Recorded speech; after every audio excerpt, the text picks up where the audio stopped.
You're listening to episode 22 of The Secular Buddhist.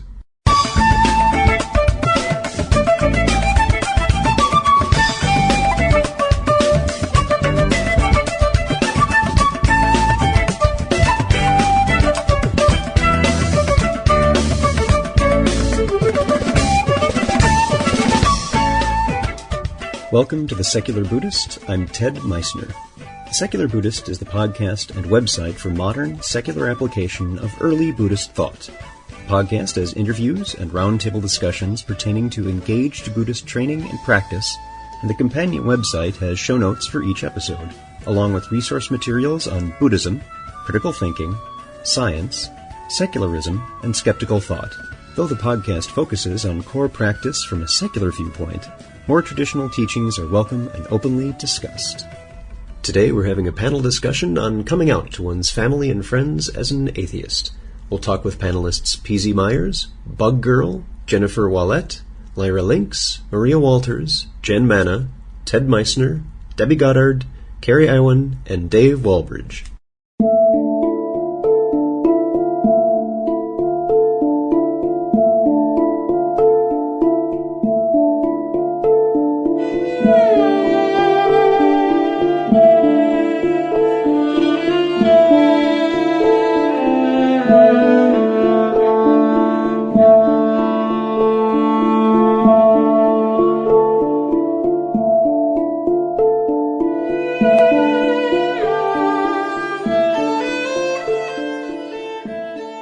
Religious tolerance is a very different thing from acceptance. Sometimes we're able to come out to our loved ones, our friends, our coworkers, and have it be at least accepted, if not welcomed. And sometimes we're in situations where the details of our beliefs are best left unsaid. Situations, and the people in them, vary sometimes from one day to the next. In July of 2010, I was honored to participate in and moderate a panel discussion titled Losing My Religion, about coming out as an atheist to one's friends and family. My sincere thanks to the panelists for their interest and willingness to be a part of this exploration, and to the audience at the convention for listening. You will hear the occasional censor beep. This is not done out of disrespect to the integrity of the language used in the discussion, but due to a desire to maintain a clean rating. So, sit back, relax, and have, I think just a plain old mocha would do, and enjoy.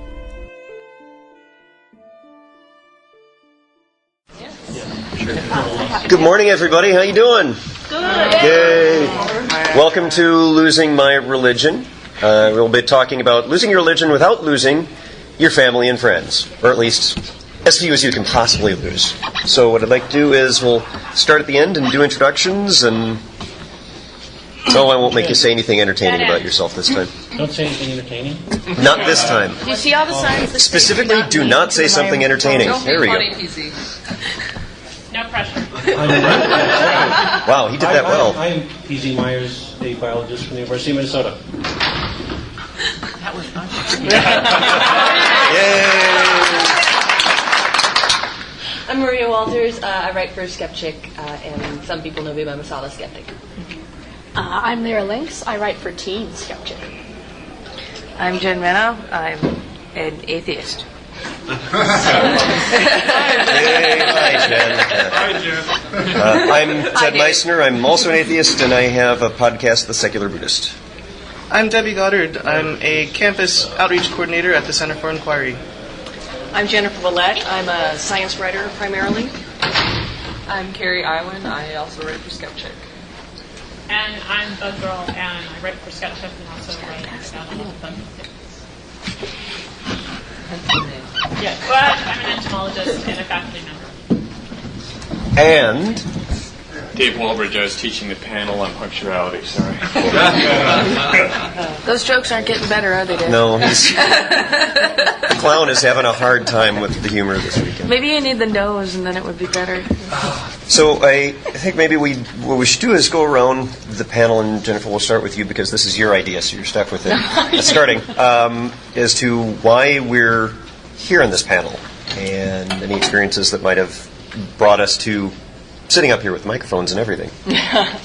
This started when I was talking to Carrie. A lot of people maybe who have read my blog don't maybe not know this, but if they've read some of I grew up in a fundamentalist Christian family. And generally when people hear that, they look at me and look at my output and say, "Dear God, how did you come out of that family?" It's a bit of a balancing act. I went to a Christian college at the height of the Reagan era when 93% of my campus was Republican. And anyone who has come out of a religious environment knows that the incredible peer pressure and the psychological abuse that they can inflict on someone different is intense. So I kind of came out of that as a hardcore agnostic and gradually moved over towards atheist. And I had a lot of anger for many years about what was done to me when I was actually sincerely trying to ask questions. But at some point you've got to discard that anger, and you have to come to grips with the fact that the people you love, in particular my family, whom I love very, very much, and are good people with good hearts who would give their lives for me, are hardcore, right-wing, Pentecostal, speaking in tongues, Sarah Palin-loving Tea Partiers. It is really, really difficult to find the balance of being true to your beliefs and being who you are and being honest about who you are, and still managing to maintain a relationship with your family members. And I thought that it was a worthwhile topic of discussion. We have a lot of people, a lot of diverse opinions on this panel, people coming from all sorts of religious traditions, and I think that we're going to have a great discussion. Well, maybe a show of hands from the audience. How many people were raised in what you would characterize as a very religious household growing up? Okay, some. And how many of you have gotten away from that tradition? It's not something you practice yourself. Okay. So even more hands go up. I see both hands going up on that one. I think that's a common experience a lot of us have, is that as we find either an atheist practice or a different tradition, that our home base, our home environment may not be as welcoming as it has been, or sometimes they are very welcoming. It's a little bit like coming out. It's very like coming out. And one of the things that I'm hoping that we can talk about a little in this panel is I am absolutely at work closeted as an atheist. So who isn't? In our topic, we've talked about family and friends, and the reality is there's another big piece of our life, and that's who you work with, especially in this economy. So I'm from Michigan, where there are areas of Michigan where we're looking at 30 to 35% unemployment, and you can get any job. So that's a really difficult balance, and you are essentially lying to yourself and to the people that you work with, and that is really, really hard to deal with. So, folks on the panel, how many, which of us have had an experience where we had that coming out moment of, I'm not quite like the rest of you? And do you mean at work or in general? At family. We'll say family right now. But for me, it wasn't. Well, I'm sorry. Okay, go. I was going to say it wasn't really like a moment, because for me it was a very gradual process. It took me about 10 years. I came from a very Catholic home, and it just started, once I started to see the world, everything sort of gradually fell apart. So for, I think my family, it was a little bit like they were watching me go astray.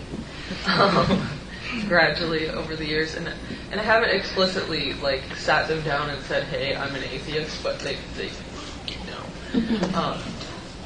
And what's interesting about it is I had a big chip on my shoulder about it for many years, because I'd heard things they'd said about me behind my back, and all this stuff about just very hurtful and mean things.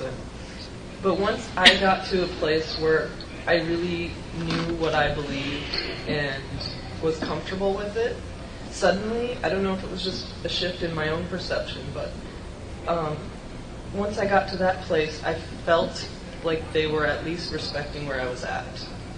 And now that's kind of where I'm at. And it's really good. It's like we don't really talk about it anymore, but I feel like we don't have to. And we can just have a relationship outside of those topics. I mean, it works.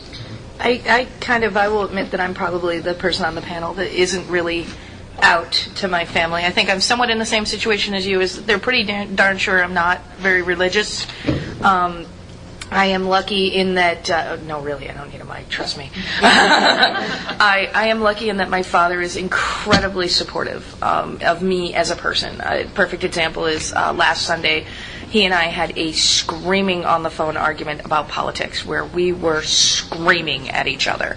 And, but at the end I said, but Dad, I still respect and love you. He goes, I love you too, honey. I'm very proud of who you are. and I'm lucky in that is, on the other side, I have my mother and her incredibly Presbyterian family. And I have my aunts, my father's sisters, who are very Catholic. And when one of my aunts found out that I wasn't going to church on Easter, she started sending me saints cards. For anyone outside of Catholicism, these are these cards that you get that on the front they have this picture of someone being horribly mutilated, and on the back they have a description of who they are, and it's kind of like violent Pokemon. And she continued to send these to me. I summon you, my... I see your Saint cards and Raise You Jack Chick comics. That's because my aunts haven't found those yet. I grew up with those. Got something that you guys don't recognize. Stop us. Please no. What was the name of that card again?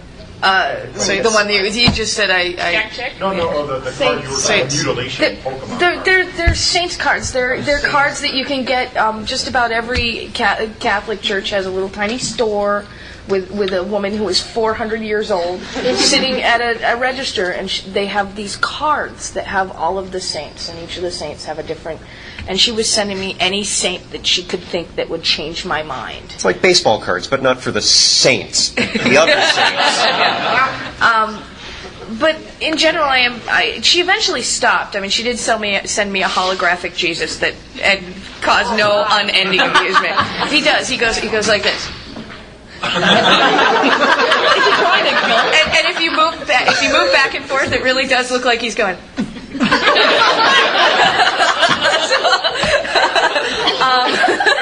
So one of the things that brings up is that we're all experiencing different levels of tolerance and hopefully acceptance from our family, our friends, our coworkers, and so on. Now, what are some more of the things that our coworkers and particularly probably our families and friends have done in reaction, whether it's acceptance or rejection? My experience was relatively smooth. I'm out as an atheist to my family because my father found out about it on Facebook. Facebook is a great communicating tool for that. And the Catholicism kind of helped in some ways because we're so passive aggressive and don't talk about stuff that he's never actually ever said anything to me about it. But I heard from my mom that he was a little upset because that's how the family works. But it's been actually really. I think it kind of bothers him, but we're at the point now where we can kind of joke about it. But at work, I've never made a secret of it. I work in Georgia, in Atlanta, and so I've never really made a secret of it, but I don't overtly, if somebody says "God bless you," go no. Roll up a newspaper. But I did have an interesting situation at my last job, which a couple of years ago. One of the people who worked for me was Christian. I'm sure many of the people who worked for me was Christian, but he was, and for whatever, somehow he found out I was an atheist, and I could tell it really bothered him, but I was his boss, and he would sort of make these uncomfortable comments about it, but we ended up having and he wasn't very good, so I had to had to coach him a lot, and he kind of resented that a little too. So it was kind of an awkward situation, but it kind of ended in an amusing way because we had a reorganization, and he no longer worked for me, and his new boss was a Muslim. I wonder which you prefer. God hates him. And at work, I have a similar situation where my last boss is very, very Christian. He did, kids' church activities and all that kind of thing, and then you go into his cube, and there's the picture of Jesus and Bible quote and all that. And that's fine. We've never really gone into the discussions of that. He comes into my cube, and there's Buddha. Oh, yeah, and Minnesota Wild hockey team members and all that other jazz. So it's something that we just didn't really go into it. There was simply a passive, we're Minnesotans, so passive acceptance, not just passive aggressive, but also passive acceptance of things. Yes, you have a question. How important is it to come out at work? My coworkers talk about going to church and mention church activities, and I don't think they should. And so I don't really want to bring up anything along those lines because I don't feel like the workplace is an appropriate venue. Well, that's more of a social thing. I mean, they're talking about something that's part of their lives. It's not part of yours. I mean, I wouldn't get offended that if someone was talking about going to church. I studied martial arts for 8 to 10 years, and just never came up. And we were there because we all loved martial arts, and our bonds, we were all different political stripes, different religions, that sort of thing, and nobody really talked about their beliefs, really. So long as we were all good people and we adhered by the rules of the mat and we respected each other, that was fine. And it was very interesting when I was getting married. One of the women that I trained with basically said, so which church are you getting married in? And I went, oh no, Sean's an atheist, so we're not getting married in a church. And she went, oh my God, doesn't that bother you? And I went, Elisa, I'm an atheist. And it just had never occurred to her to ask because of her worldview was such that was just, And I think that was actually a good thing because by the time that conversation happened, she loved me. She knew me. She knew I was a good person. And it actually changed her mind, changed her attitude because now she knew someone who was an atheist who she liked and respected. And I like to think that actually was a big step forward for her. Now, for some of us, there's a kind of the opposite experience where, depending on where we are, and not necessarily the job itself, but where we are, is something where we really need to not go there. I'm definitely. Can anyone here speak about that? Well, I got to say, I think it's absolutely crazy that I'm an evolutionary biologist and I work with other evolutionary biologists, and yet I'm afraid to say I'm an atheist. This is actually the second time in my life that I have publicly spoken and said out loud, I'm an atheist. Wow. And I'm doing it under a pseudonym. Although the pseudonym thing is a whole other thing that has to do with really complex state laws that are stupid. So, but I missed that. It was a visual If you explain it, it's funny. So yeah, the issue of workplace culture is huge, and I have moved away from being a faculty member involved in research full time, and I do more administrative things. So I'm more in the dean's office and doing other sorts of things. And when you manage people, you really see, oh man, there's so many different things going on. And so there are these levels. There are the people that you manage, and how do you deal with their inviting you to their church all the time. And you want to be polite, but at the same time, you really don't want to go there. There are the people that manage you, that are very religious, and that also have some really wacky ideas. I should also say that I'm bisexual, and so I'm kind of doubly closeted, because that was a major issue in one of my first jobs. People will assume a great many things about you, sometimes even in the absence of evidence. So for many years, I was really more agnostic-y, and I had an absolutely fabulous experience with one of my secretaries when I told her I was an agnostic, and she said, oh, we don't have one of those churches here. I think there's one in Lubbock. One of the problems I ran into, I'll just speak this very quickly, is in the workplace is the community component to it.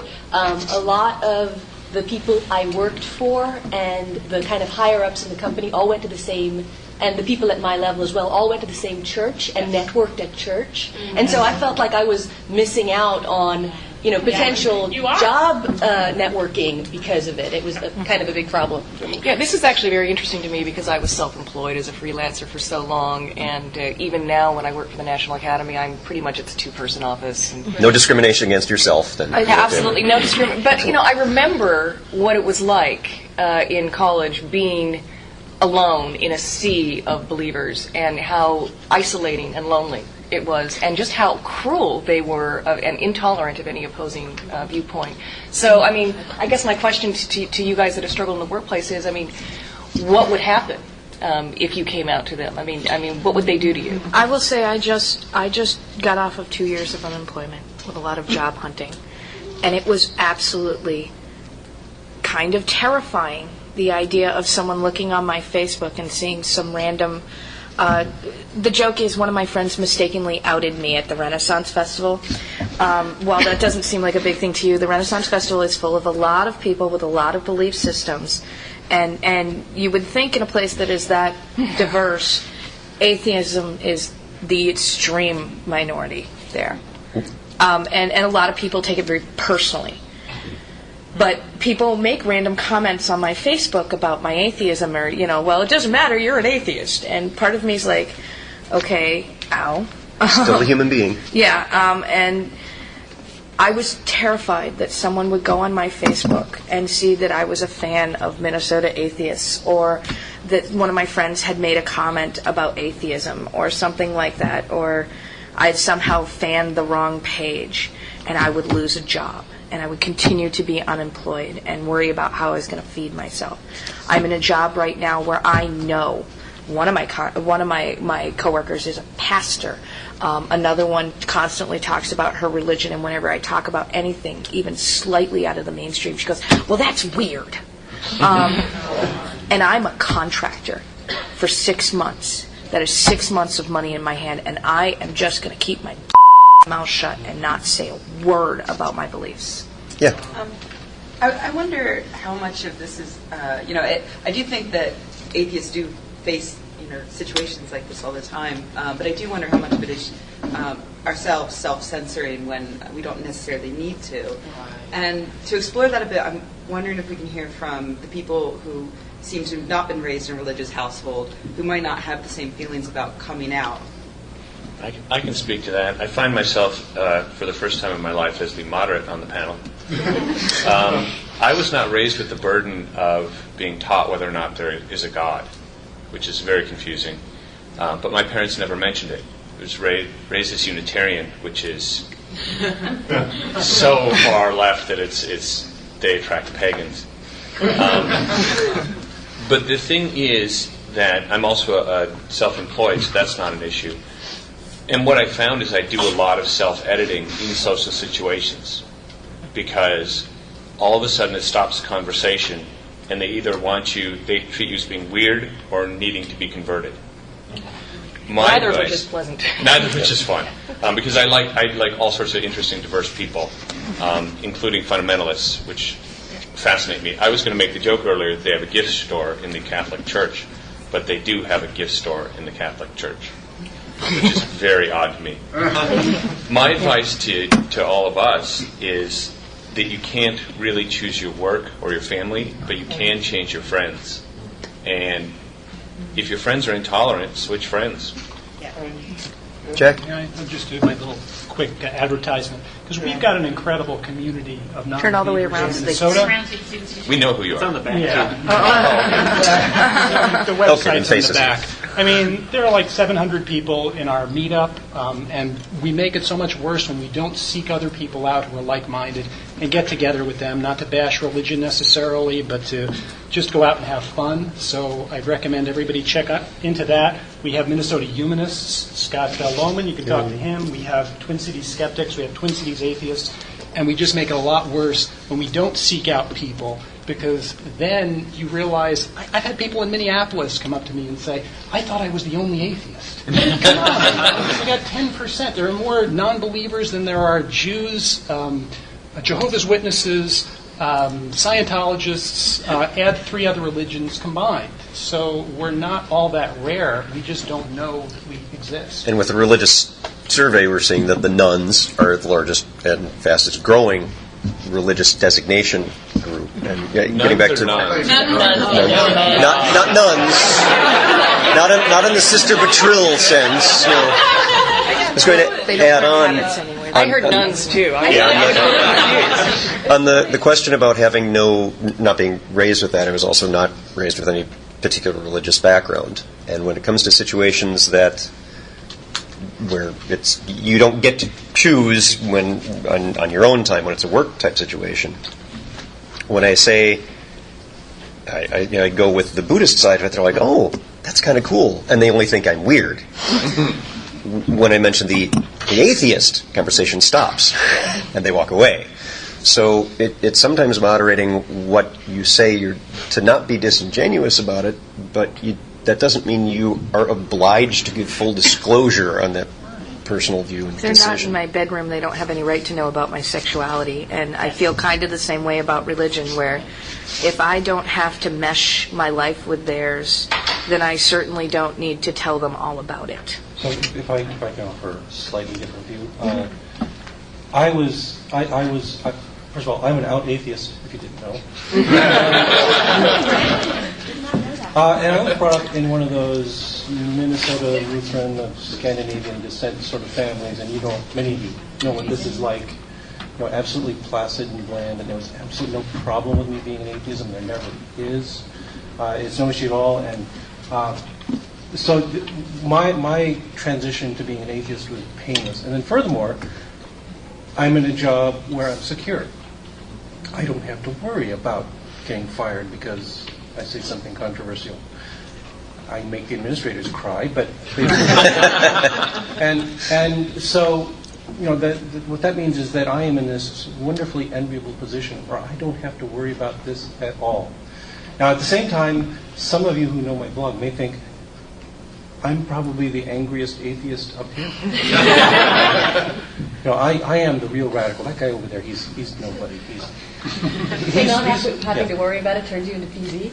Well, the thing is that, then what happens is here I am, I'm in this wonderfully comfortable position, and I hear stories like Bug Girls, I hear like all these other people. I talk to people in my town there are atheists in Morris, Minnesota, who are terrified to speak out because they run businesses. They will not get any customers. They'll be blackballed by the church. They will not be able to make the community connections that they need to do and so forth. And what happens is then I feel an intellectual responsibility to be the angry one. That I have to yell for all the people who are being disenfranchised by this bizarre social contract we have in the United States. And so when I run the other atheists, I have two feelings about it. If you're an atheist and you can't speak out because you're going to lose your job if you do, or you're going to be stressed out and your family will disown you or something, then yeah, you should probably be quiet about it and you should be subtle in how you work this. But if not, if you've got a comfortable position, it's time to howl. We've got to start roaring here. I have a different experience with work too. I'm a construction worker and I'm out. And it's not like every time I meet somebody new or work with somebody new, I say, by the way, I'm an atheist. But if religion comes up, which it frequently does, I will talk about it. And it's led to some really fascinating discussions. It's like, oh, these are just dumb construction workers. We're sitting here on break having philosophical discussions about religion. And I've actually come across quite a few atheists that really, they don't identify with a movement or anything, but they're like, yeah, I don't believe in God. And it's really cool. It's led to a lot of neat stuff. Can I give an example of the kind of stuff I get in the workplace? So one of the things, this is what really blows me away. I work in agriculture, so again, I have a lot of people who come from a very traditional background. And one of the things that I help do is I help manage a research station and I schedule space. We have a twice weekly Bible meeting that a huge number of our staff attend. And they use one of our classrooms. And I tried to say, I don't think this is an appropriate use of a state facility. And I was overruled by my boss. And that was probably the closest I've ever come to getting outed. And it blows me away. And I've also had a lot of arguments about, at once when I was working in the dean's office on our main campus, we had a manger as a display in the dean's office. And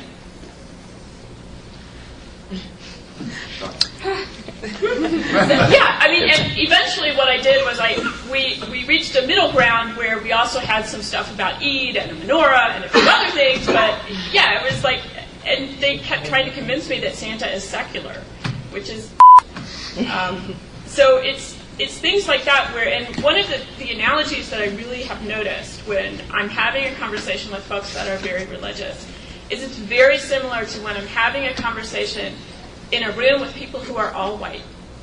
They will say shockingly racist things because they assume you're the same color and you feel the same way that they do. And that's when you have a duty to say, did you know you just said something racist there? And I think it's the same thing when you're talking with religious people. If you're in a safe place and you can say something, please do. Because it's only when they know us as real people that change happens. I think I'll pop in here. I haven't said much yet. I had similar experiences to some of these. I'm fortunate now to work at basically an atheist organization. I don't have to worry about being out with my coworkers. It's Party Central all the time. Skepticism, atheism all day, every day. We talk about these things always. It's great fun. I bet you wished you worked there. And what's the website address of where you... It is centerforinquiry.net. I see your button. But I had a job. So brief going back to 18. I was 18. I came out of the other kind of closet as probably some interesting combination of G, L, B, and T, and decided, hell with this. I'm starting college. I can have new friends. I can have new life. My family, I don't talk to them about these things.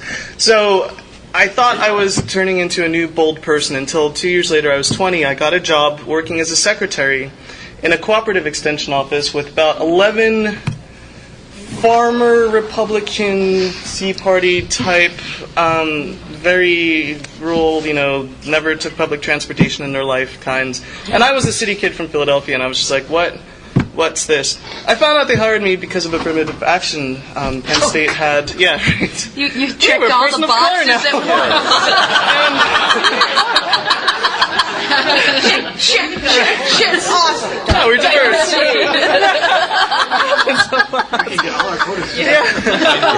don't know why I didn't get that job.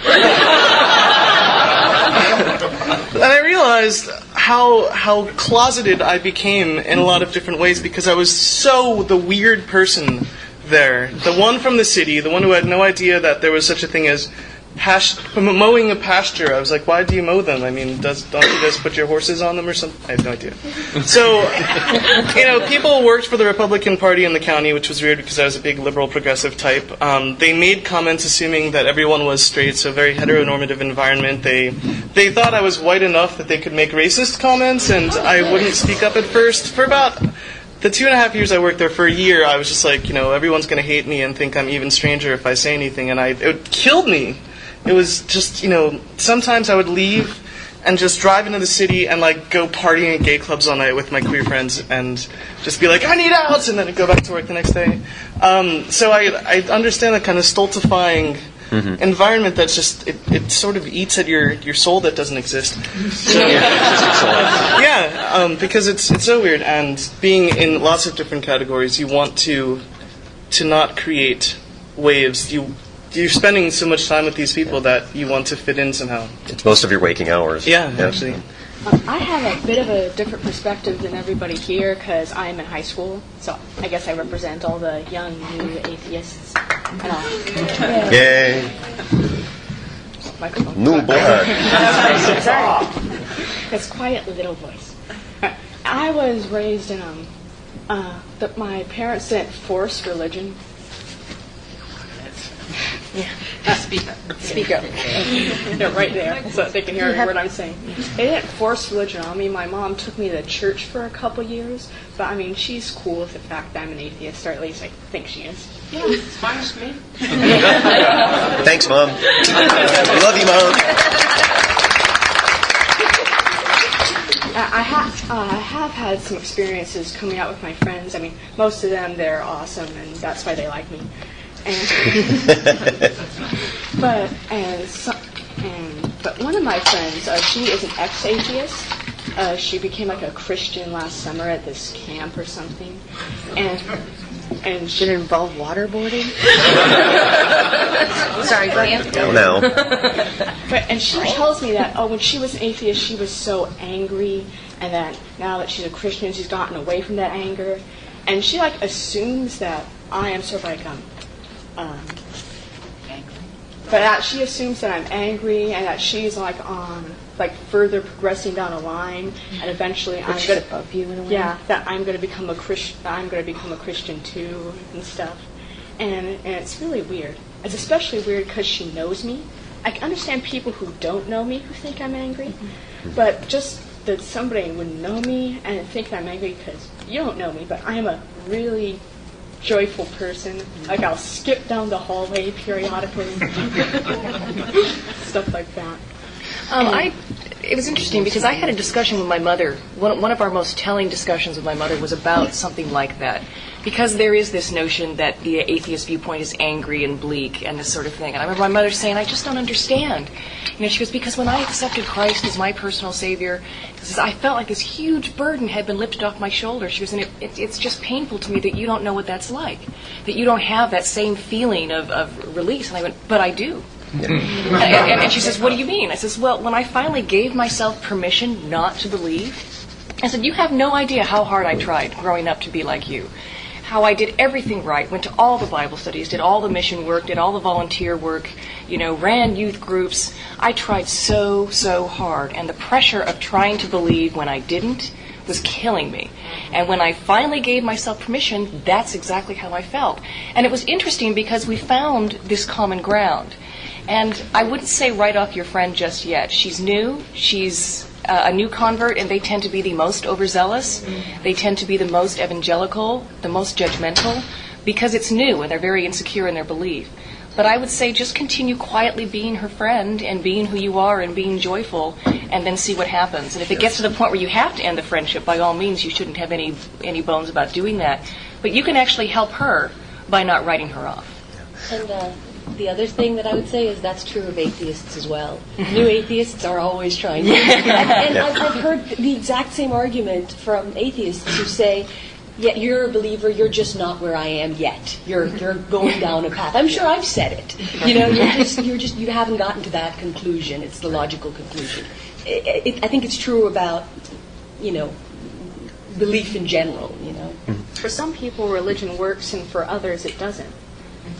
For me, the reason I am an atheist, well, I'm really an agnostic. I don't think we can know if there's a God, but I feel better going about my life as if there's not, because I really don't like the idea that there's this being that's controlling everything that by definition I can know nothing about. That just creeps me out. I think we'll start taking questions from the audience. And Mom, I think, is...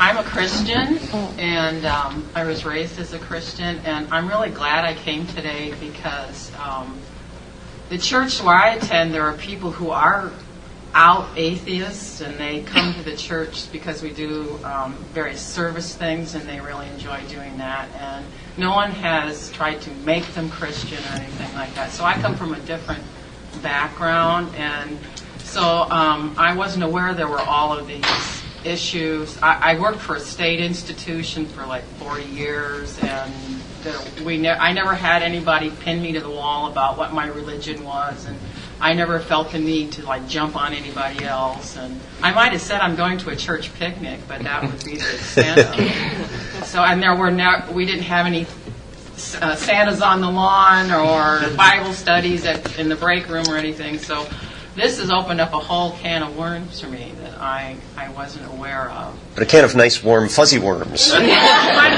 worms.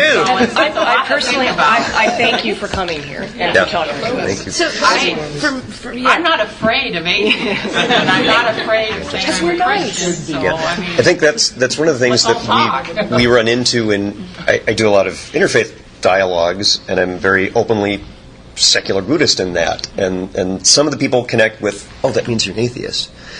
And where we keep in all of these going back to, and what they discover is, we have shared human experiences and our explanations for those that we put around. Well, that's what we call religion in a lot of cases, that there's an explanation for the sense of uplifting and, I don't feel that pressure, I have a sense of joy, and whatever that is, we have different explanations for them, but it doesn't mean that we don't have them. So one of the things that has been very helpful in having these conversations, whether it's with friends or family, is understanding that, yes, I know you have this wonderful experience when you're in church, and that's great, and I have that too when I'm doing something else, and I understand that. Building bridges can be a very hard thing, because we have initial reactions to that, and we're faced with that often. So it's finding that common ground can often be challenging, and sometimes you just can't. Yes? I just had a twist on the employment of atheists in the work field, and actually I kind of wanted to talk about your question a little bit earlier on.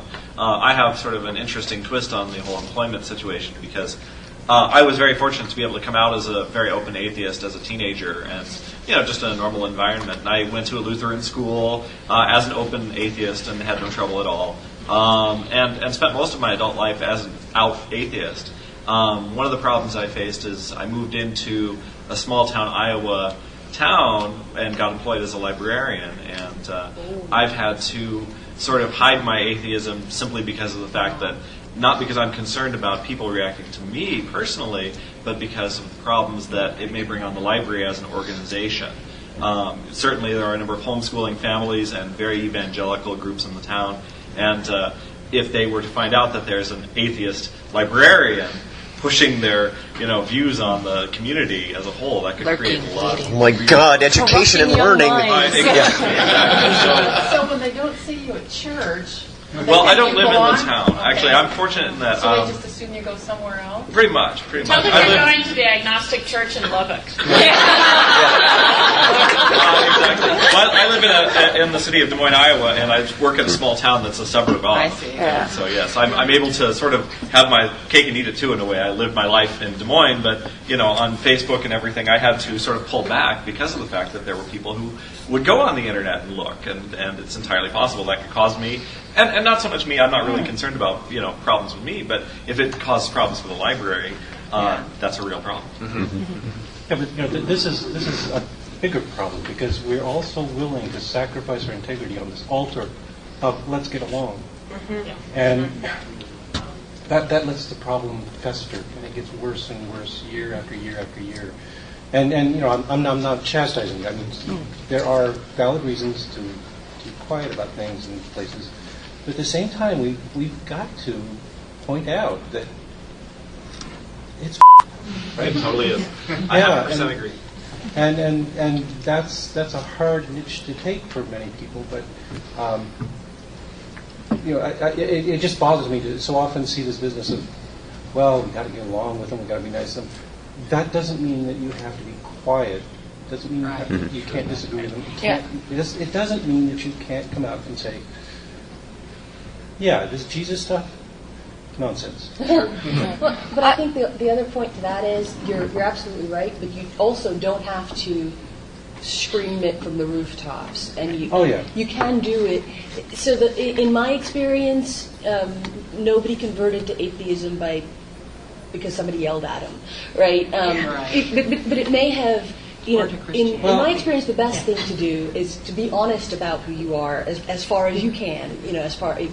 Protect yourself, obviously, and just sort of live your life. And to Jennifer's point, if people know you and know who you are, and that you happen to be an atheist, then those two things then come together and say, oh, okay, you're a good person, you live your life well, you try to do good things, and you're an atheist. Therefore, all atheists are bad. Yeah, but I'm not talking about climbing into the church tower with a bullhorn and yelling at people. No, what I'm saying is that you've got a situation, for instance, where you've got evangelical homeschoolers who are poisoning the minds of their children. Oh yes, yes, I don't disagree. And this is a concrete problem. How are you going to confront them? And again, you're right. You don't go up to them and say, "You're idiots. Go away. I'm going to kick your butt if you do this." You say, "That's PC's job." Right. and of course, as a librarian, I can't do that. Right. Not everybody wants to arm themselves for the If it comes revolution. back and it affects library funding, if they decide to make challenges in front of the Board of Trustees about items in the library, things like that, there are real consequences. And yes, and there are real consequences, but the real consequences are playing out right now in the fact that libraries and schools are being silenced and being encouraged to tolerate being taught to children. And I think that is a valid point. And, one of the things, it really does come down to being honest on a personal level. But on this level, one of the places where my family and I still clash are in questions like that. Because there is, when fundamentalist Christians, and when the evangelical tradition in particular, got involved with politics, it changed things for the worse. And they now feel that they have the right to, basically to bully people into not speaking out, into not being who they are, into only teaching or allowing viewpoints that are in keeping with theirs. It's very, very important. I mean, you don't have to be a jerk about it, but you do have to be honest about, I don't agree with that, and here's why. And I'm very hopeful, actually, believe it or not, because I have... My nieces and nephews are now hitting their teen years, and we're all friends on Facebook. And my nephew Ryan is 16 years old, and we had a wonderful exchange on his Facebook page with all his friends. He's in Oregon, in a small town in Oregon. He's Mormon, and it turns out that he's got friends who are far right. He's got friends who are atheists. He's got friends who are Mormon, and he's got friends that are somewhere in between. The question came up over a billboard about taking under God out of the Pledge of Allegiance, and Ryan was very upset. I don't have a problem with people not wanting to believe in religion, but they shouldn't push it down our throats like this. This is wrong. And he's 16. I'm not going to jump all over him for that. He doesn't understand. He doesn't know that this is actually freedom of speech. And it came out, in terms of everybody kind of piled in and had this really nice, rational discussion. Nobody backed down. Everybody was able to support their opinion. It was one of the best Facebook page threads I have ever been on, and it was a bunch of teenagers. And I was very, very impressed. It gives me hope. I think we've got 15 minutes left, so what I'd like to do is start actively taking questions from the audience. We'll get to you in just 1 second. We've got one. Your arm is about to fall off. Thanks for waiting. Okay. I teach evolution in North Carolina to freshmen. Thank you. And one of the things that I've run into, I'm a lifelong agnostic, leaning now more vehemently towards atheism. And one thing that happens to me is that once or twice a semester I have students come in and they say to me, "So I'm believing this evolution stuff." I say, "Great, you'll do well on the test. Do you have any questions?" And they're like, "Yes. Am I an atheist now?" This is literally what they say to me. And as a lifelong agnostic, I really don't know how to counsel them in their newfound doubt. And I always sort of backpedal and say, well, okay, I have Catholic friends who believe in evolution, so first of all, you don't necessarily have to reject your religion. But then I feel bad about that, because then I don't feel like perhaps I'm supporting their newfound doubt in an open-minded kind of way, and that maybe I'm just kowtowing to cultural norms. So what I'm wondering from the panel is if you have any suggestions for me in approaching people who are newly finding doubt, and what types of things I could say to be supportive for them. And I'm especially afraid for a lot of my students in that they, because they're already being further educated beyond their cultural family background, that they are already being alienated from their community. And I don't want to further push them in a direction where they're going to completely reject their I have a question for you, which, interestingly enough, opposite ends of the table. I was thinking that, just for giggles, we should have PZ and I answer this. Yeah, that's, yeah. We probably both taught freshman biology for many years. Oh, yeah. Yeah, but, my answer might surprise you. I'd say that as a teacher, you have a professional responsibility to not instruct them in atheism. that's not your job. You've got a very clearly circumscribed set of curricula that you are supposed to get across to them. And I think it's breaking down an important wall between teacher and student if you start throwing other stuff in there that has metaphysical implications and so forth. So I've had situations like that in the classroom where I tell the students that this topic isn't appropriate for the class, that you're paying money to spend your hour in here, and we're going to talk about X, Y, and Z, which are biological and more important. But then what I do is I'm active in our campus atheist group.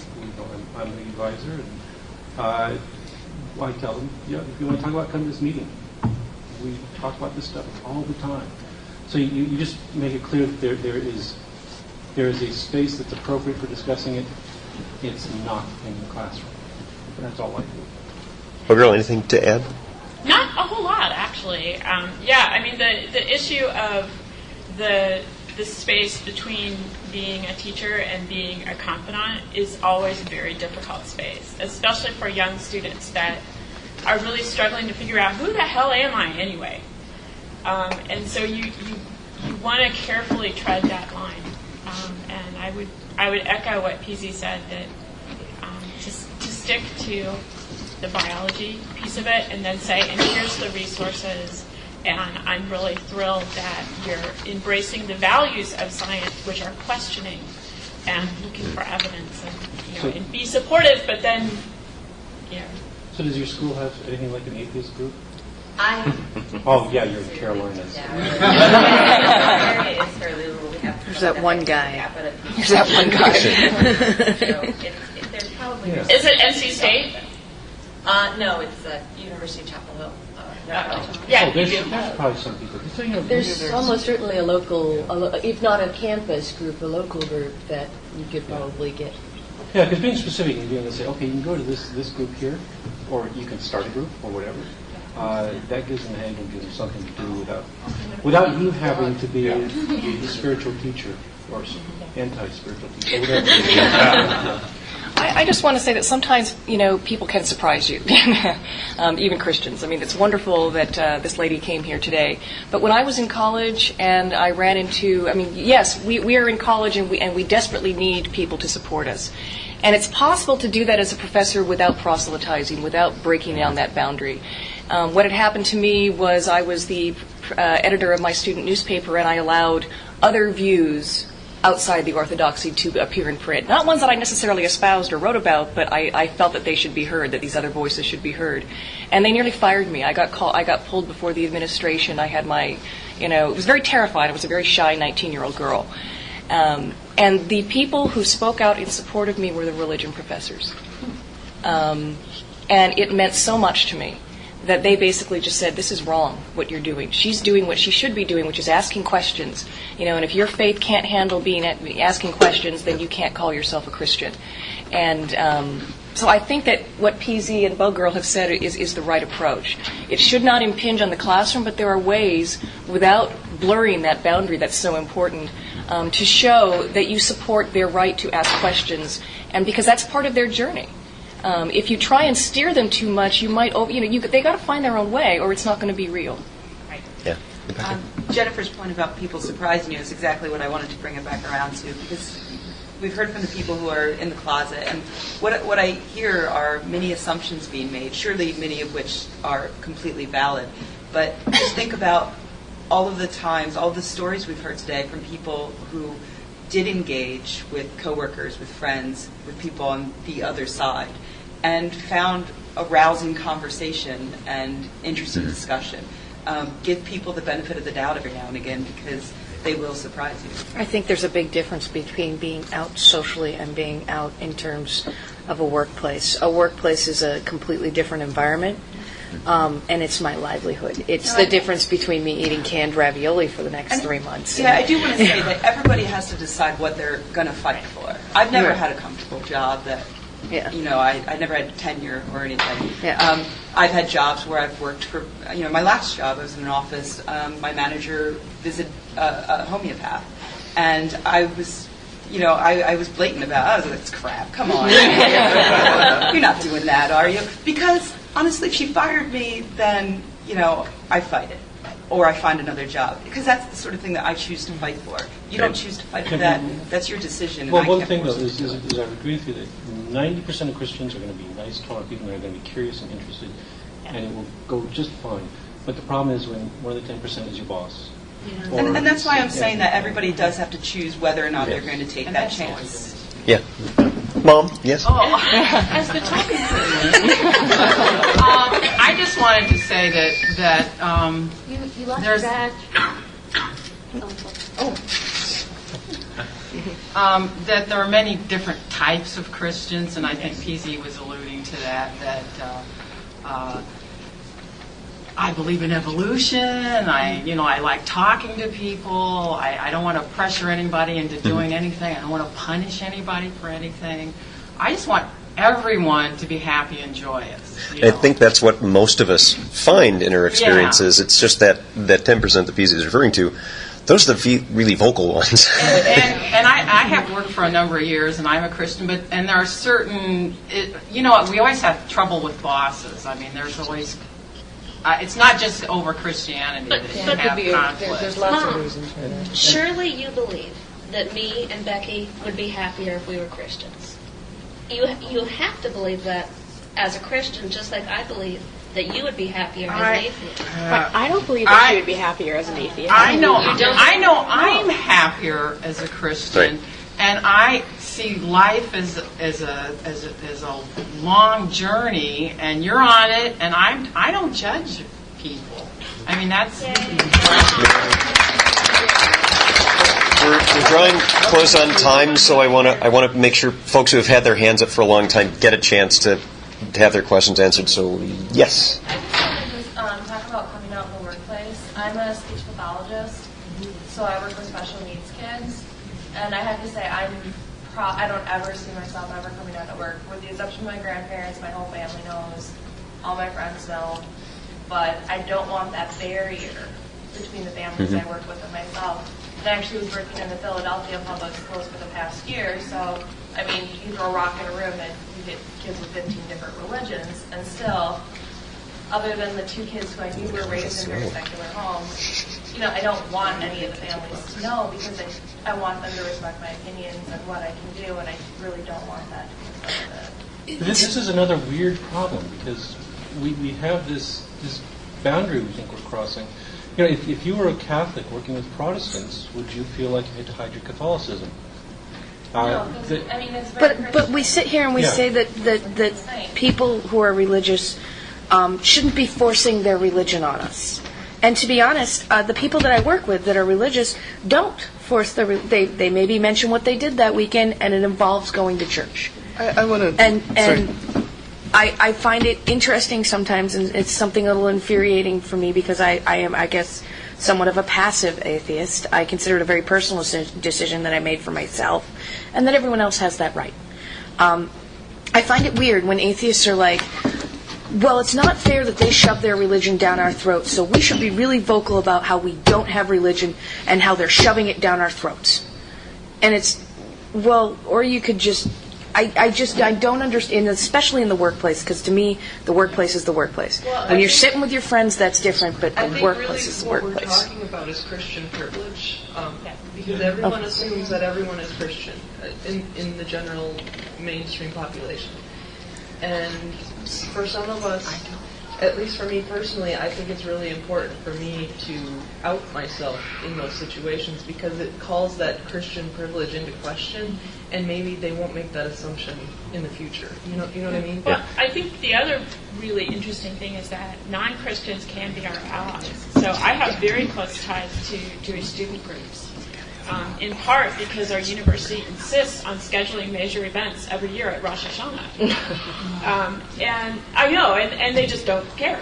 And so it's the same way that a lot of what used to be women's rights, they're really rights for everybody that has children and is involved in the life of their children. It's the same way that sort of atheist rights are really rights for everybody to have space within reason. Okay, so yeah, but those people can be allies, and I think also our Christian allies, Mom. can also be really helpful because they can help navigate those conversations from that position of Christian privilege and say, no, really, you ought to listen to this person. They're not the devil. We're going to... Debbie, I wanted you to have a chance to speak, and then we're going to take a couple more questions. You should just get questions. Okay. I would actually really like to hear. Yeah, I'd like to hear from you too. We find you interesting and fascinating. Yes. It's okay. There were two things I wanted to mention, and I'll try to do them very quickly. The first is that kind of the Christian shoving religion down throat thing is kind of like what they talk about in liberal studies with the heteronormative paradigm or white privilege, that people who are in it don't realize that that's the case. And when I worked at this office, and I eventually did have these conversations, and people gave me books trying to convince me that evolution was wrong and things, it would have been like if I had said, hey, I'm going to a pride parade this week, and I'd be shoving being gay or something in their faces, because it challenged the way that they thought everyone was, while they would talk about boyfriends and husbands and heterosexual relationships. That's part of the conversation there. I forgot the second thing I wanted to mention, so I will not say it. But if you think of it, we'll get back to you. It had to do with what you said, which was that in Philadelphia there are lots of different kinds of religions, and it's funny that everyone here kind of put this in the context of Christianity being the dominant religion all the time. My family growing up, the biggest problem I had was dealing with my father, who was Jewish, and became more Jewish after a series of heart attacks, and would take the keys to my car away and prevent me from driving it because I was hanging out with atheists, and how terrible this was. And he started going to an Orthodox temple where they separated men and women on different sides, and I said, how can you do this? But I'm guessing that might not be as big a population here, so I won't address it too much. Depends on where you are. Where I grew up, very, very Jewish population. We ran into that too. We'll take just a couple more questions. Yes? For the people that work for a state organization, particularly Bug Girl and PZ, anybody else that I'm not aware of, how do you reconcile people using workplace facilities to push a theist agenda when you have separation of church and state? Is there a grievance process of some kind? Is there a state precedent, law you can cite? Does it go, you can't do that? Have you looked at our state legislature? Because I'm sure, actually, well, I'm thinking Michigan, but I'm sure Michelle Bachmann would be totally supportive. I think we're going to see a variety of that from state to state. I did an interview with Sean Faircloth as the executive director of Secular Coalition for America, and that's one of the things that he was mentioning, is that we do have that big challenge of issues that constantly arise. So even if we have laws, and again, you'll need to check what those individual laws are by state, and we may even have federal laws, they're still constantly being challenged. And so that's the kind of thing where we'll need to get involved with lobby organizations or Freedom from Religion Foundation or those when you yourself may not be able to represent and yeah, and push that's where against the that allies kind of will be so important. And I am so grateful for the National Center for Science Education and the work that they do supporting teachers, because it's so much easier for someone who is slightly outside the situation to be the one that advances that question. Or for someone like PZ who has tenure to be able to help somebody who, I'm as an administrator, I serve at the pleasure of the provost. So I can be canned tomorrow. And maybe, we'll find out. And so it's finding those allies and getting them to do the heavy lifting from their relatively safer place, so that eventually, I mean, I do think that in time we will get there. It's just that we ain't there yet. Also, there was an assumption. I really do not mind that religious groups are using campus facilities. I think that's perfectly fine. We've got students who are religious. They should be able to have religious clubs and meet. And similarly, if people want to lease our facilities and pay us money in order to use an auditorium for a night, and they want to do something religious, I really don't care. I think it's great. That's what we're all about, is free speech. And I just want to be sure that there isn't a restriction of free speech that says only the religious voices get to be heard. Right. So I think we'll take two more questions because we're out of time, and we'll still be here afterwards, but I want to get through those. You have had your hand up for a while. Yes, you are, sorry. Speaking to you, working in a library, I was lucky that I grew up in an atheist household. When I was 8, I was constantly thrown out of school because I refused to say the Pledge of Allegiance. I used to be a commentator at public radio, had 10 million listeners. I have a blog that says that I'm an atheist. I know that I didn't get jobs when I was unemployed because of that. But in 1994, I was a children's librarian in this wonderful library in Lansing, Michigan. And the conservatives came in with Newt Gingrich and the Contract of America. And that's when the good Christians started coming into the children's department and saying, we want these books out, these books out, these books out. And in order to accommodate so they wouldn't lose their jobs, a lot of librarians and administrators said, fine, these people are in power now, they've been voted in. And I stood up and said, no. Good for you. And I think that, that's what it was. I think that what we need to do, I'm on the side of the angry, militant atheists. You need to get out there and say, no. Sure. I don't care about your religion. I don't care about what you believe. I don't care whether I should respect you or not. This is a public good. You can't throw someone out of a library or a book out of a library just because you don't like them. That's wrong, period, end of sentence. And I will point out, from a collection development standpoint, you're 100% right. Right. And one of the things in our library, actually, we, despite being in a small Iowa town, we're very open to pretty much every viewpoint, and we want to keep it that way. Right. But unfortunately, the political reality is, if there was a unified front that did come in and challenge what we have, it would be very difficult for us to maintain that. Well, I'll tell you what happened in Lansing. What they did, because the public school system at that point was part of the school system. The Governor Engler, wonderful Republican man, came in, eliminated all funding to the public library. Absolutely. Yeah. 4-story, beautiful marble building, no money.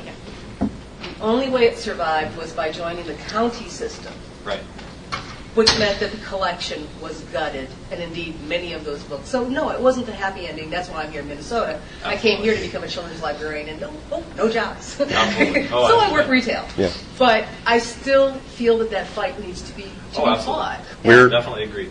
Apologize, it's difficult. You lose your jobs. We're 5 minutes over, Sorry. and you've been like switching arms and everything, so we'll take you anyway. Please. Yeah, I know this is going way back to our conversation about how you just have to be. It's like about a question of honesty. Of like a lot of people cover these things up, to just be nice, just to get along. And I know this is going way back, but I have had my arm for at least 25 minutes. Yeah, sorry. So I just, I was very fortunate to be raised in a really, really wonderful family who are non-religious, Unitarian Universalist group. But my mother especially, she was raised in a very, very Catholic family, and they are very, very not accepting. And she, for so long, she just played nice. Whenever we were with whenever she visited her parents, she just played the nice. She went along with it. She just tried to get along, and it killed her for so long. And finally, just a year and a half ago, she wrote a book of poetry that talked about their family issues and how, her religion, and just was honest. And it wasn't even trying to be offensive. It was just honest. And her family said, "Oh my God, how can you say these things?" They were completely shocked that she would just be honest and made it offensive. And so then she just said, finally, I've had enough. I will be myself, and if you don't want that, then I'm not going to be playing nice anymore. It's so great. We have a pinch of a few minutes before they're really going to kick us out. So final comments from the panel, and then we'll still be here if you want to come up afterwards. I'd like to respond to that. I have dealt with fundamentalist, raise your kids at home, type Christians. And on my blog, Teen Skeptic, I've actually written about that, and I suggest you look at it and read it and leave comments, because I love comments. and I have dealt with them. I have talked to some of the Baptist youth. I try not to talk to the adults because they're kind of scary. And I find it scary too. And I've talked to them, and we're respectful and all that. And at the end of the day, I haven't convinced them, and they haven't convinced me. But we've had a discussion, and it's been respectful, and we've both not hidden anything. And I still say hi to them at school, and it's a little tense. But yeah. So I think it's not either scream it from the rooftops and be all yelly, or shrivel up in the corner. I think you can have a legitimate discussion and still have, people be friends and not try to gouge each other's eyes out. Yeah, I think the important thing, I'll just end on this note and I'll let him end it, is you've got to start having these conversations. Yeah. I think that we've had a tremendous discussion here, and we had a Christian in our midst, that she's fantastic, and I think people's minds were expanded, I hope, and really thought that this is a very complex issue. There's no easy answer, and that's one of the reasons that we wanted to have the panel. I think one of the important things to take away from this is that we have many different levels of acceptance or tolerance from our families and friends. Sometimes we will lose people, and sometimes we need to be careful about our job situation because we may not be firmly established in that. But that doesn't mean that we're giving up our values or our point of view. And one of the things that's very helpful for us to do is maintain that open mind. Build the bridges where you can, because we do have commonalities that we can share. Without sacrificing your principles. Exactly. Thank you very much for being here.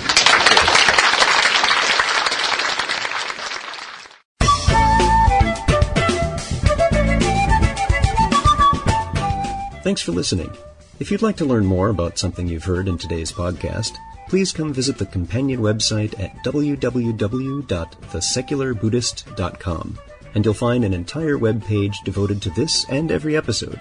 There are also links to discussions about today's topic on the Secular Buddhist Facebook fan page. The music for The Secular Buddhist is used by permission from John Kaizan Neptune's CD, Steps in Time. Additional music is provided courtesy of Monty Levinson of Taihei Shakuhachi and Rodrigo Rodriguez. Their websites are linked on The Secular Buddhist on the About Music page. Until next time, remember, every moment you have a choice. Make it the best you can. See you next time on The Secular Buddhist.